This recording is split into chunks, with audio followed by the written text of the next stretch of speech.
Newsy reporter Austin Kim is here for more on this order from the Supreme Court. Austin, what has the reaction been? This has been a long time coming, this decision.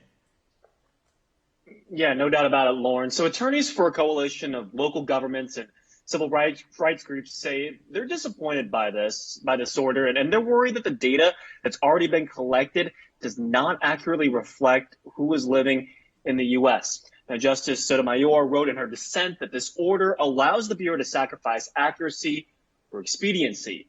The Census Bureau released a statement shortly after this order was released saying it has collected data for 99.9% of households in the U.S., but there are reports that say there's still a number of people in this country that have been left uncounted, especially those in minority communities. Now, for some perspective, the end date for counting was supposed to be October 5th. That's what the Bureau and the Commerce Department announced in September, but because lower courts allowed counting to continue through this legal process, millions of people were able to get their responses in as this case made its way through the courts.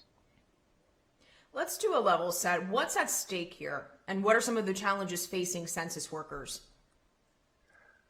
Right. So this data, the reason why we do this is because the data is used to determine federal funding and how many congressional seats each state gets. And that funding will go to things like schools and roads or community programs, for instance, drug rehab. Now, there's concern about counting people from poor and rural communities, particularly ones with undocumented immigrants. And it's not just those communities, Lauren. People in California and the Gulf Coast this year have been displaced because of wildfires and hurricanes. And this year's census count has seen its fair share of challenges and getting the right head count. Between navigating the pandemic, the natural disasters that we're seeing.